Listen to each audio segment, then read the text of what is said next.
Jadi saya itu lihat ada ini flyernya, terus saya baca, Anda sholat, iya sholat, zakat, sedekah, puasa, semuanya ya dilakoni.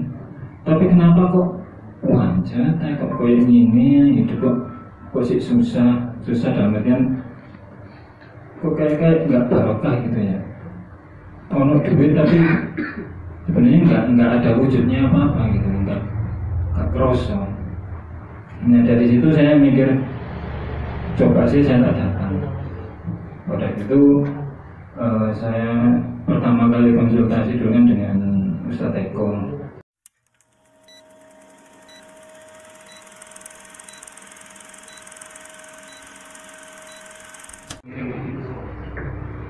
Assalamualaikum warahmatullahi wabarakatuh. Waalaikumsalam warahmatullahi wabarakatuh. Alhamdulillahirabbil alamin. Wassalatu wassalamu ala asyrofil anbiya'i wal mursalin sayyidina Muhammadin wa ala alihi washabihi ajmain. Amma ba'd. Yang saya hormati Ustadz Dwi selaku Ketua Yayasan PHR Baitul Mal Nabawi. Yang saya hormati para pengurus dan juga anggota dari PHR khususnya Malang.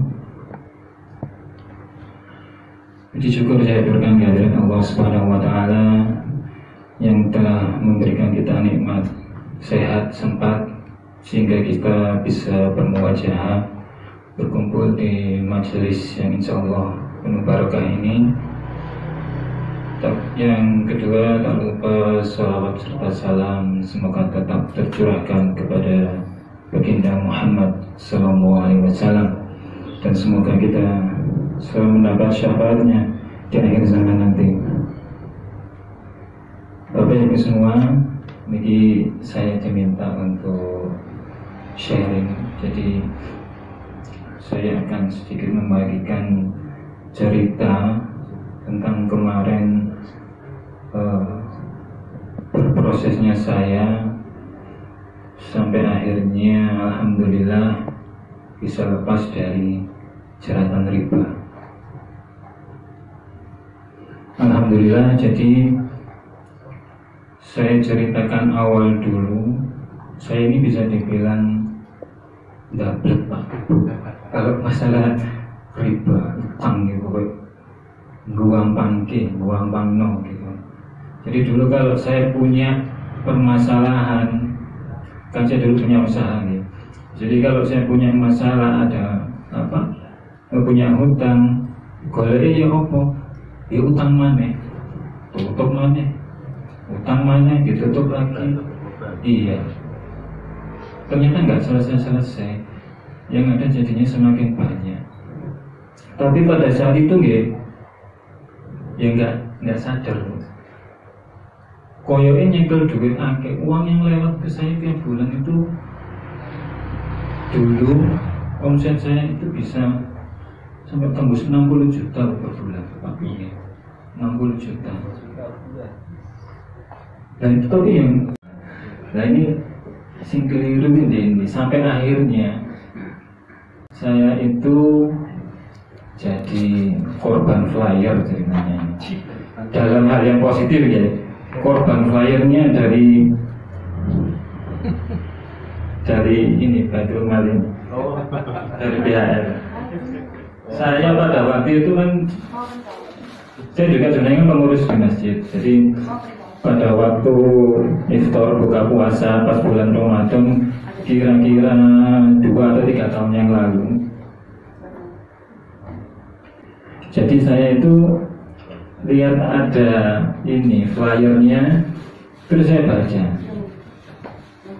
Anda sholat, iya sholat, zakat, sedekah, puasa, semuanya ya dilakoni.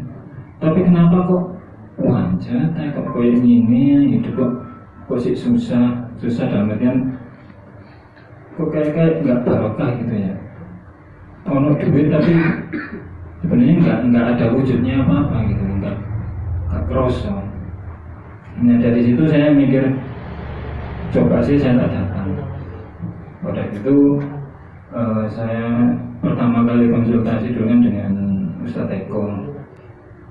Dari itu kan singkat cerita dikelentei. Oh ya sudah habis ini pokoknya ini. Ternyata itu tadi ketemunya di riba. Jadi kalau dibilang saya dulu ada beberapa titik di riba, banyak sekali. Kalau dihitung total yang riba saja mungkin di angka 300 lebih, 300 juta.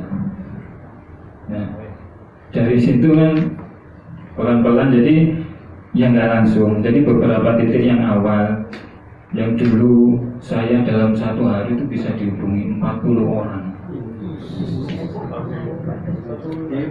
40 orang untuk menagih saya dulu.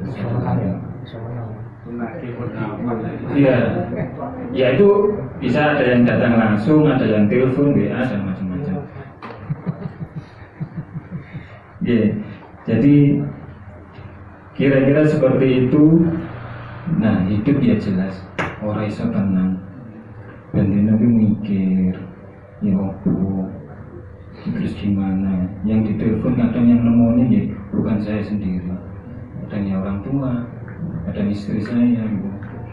Nah pada waktu itu saya nggak pernah menjelaskan permasalahan saya. Kalau simpen diambil, rumah saya iso tak demi dewe kabeh. Saya ada di semuanya sendiri. Nah, terus akhirnya dari ya konsultasi tadi didampingi dari teman-teman BM, BR. Jadi pelan-pelan harus diselesaikan. Terus mindset itu dirubah, mindsetnya dirubah. Jadi intinya lewat masalah itu jalurnya nang sopo. Ya yang pasti aja. Yang pasti aja. Siapa? Ya Gusti Allah. Karena semuanya dari Gusti Allah. Nah itu proses saya untuk memahami itu juga tidak singkat gitu. Dulu itu kan mikirnya sopo ya yang bisa bantu aku ya. Siapa ya? Si A, si B. Sing ketok iso bantu aku, sing sugih sing ini lah, seperti itu dulu. Tapi dari berjalannya waktu akhirnya memahami, oh ya kudu njaluk nang Gusti Allah. Nah dari situ kan akhirnya ya njaluk, ya usaha, ya terus kita pasrahkan kan gitu hasilnya. Sampai-sampai saya itu kan bilang ini, jawabannya itu situ saja, sabar dan sholat. Wes iku wes kudu sabar. Awakmu digempur model apa dikeplak ini. Iya wes terima disalahno, iya yen aku salah, kok memang awakmu salah. Jadi akhirnya saya terima semuanya. Jadi namanya apa? Lingkungan dulu saya itu ya. Akhirnya terlihat sih benar-benar apa? Perhatian ke saya yang menjauh itu ya saya bisa memahami semua. Tapi saya nggak mempermasalahkan itu enggak. Nah terus akhirnya kan dari situ ibadah ditingkatkan.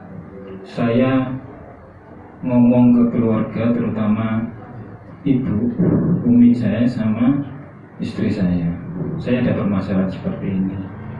Aku njaluk tolong, saya butuh support. Sudah wis gak usah mikir masalah duit dan lain-lain. Saya butuh support, saya butuh apa ya, satu frekuensi masalah ibadah. Saya pinginnya sama-sama semuanya. Jadi kita jalan sama-sama, tujuannya cuma satu itu tadi. Dari situ juga untuk yang paling berat saya kan sebenarnya dulu itu di BPR. BPR itu kan tanggungan saya sekitar 200 juta. 200 juta itu nah, kenapa? Saya kan harus menghentikan ribanya. Nah itu kan luar biasa ujiannya. Nah ini aku gak ngangsur.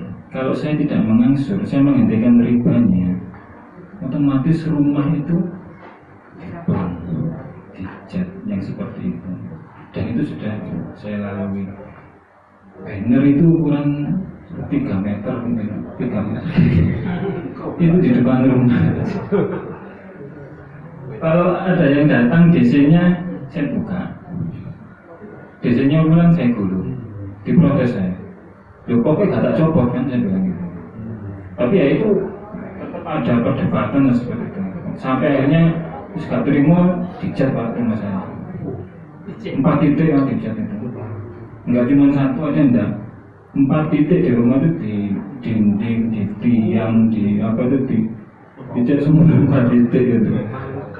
Ya intinya sampai saya bilang saya minta ngisi-ngisi nama. Enggak masih di prosedur. Oke. Gitu. Kadang kan di ngamuk dan saya juga ya sering ngobrol sama teman di apa di BM itu. Gimana Ustaz Taufik ini? Wis pasrah wis. Wis pasrah. Kan kadang saya tuh nggak kadang emosian maksudnya sering saya itu debat sama apa DC yang dari.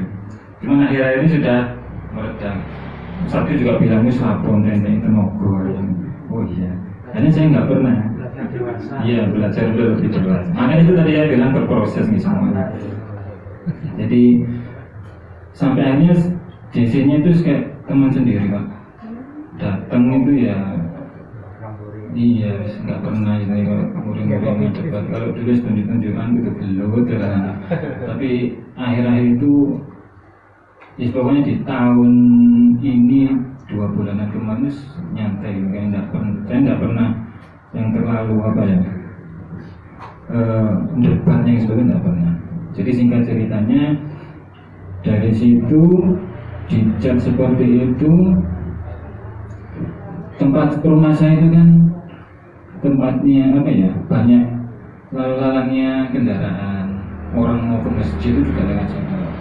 Jadi sebenarnya banyak yang tahu. Saya bilang ke orang tua saya, ini ya apa gimana ini kita sebentar. Saya tujuan saya cuma ini, berhenti dari riba.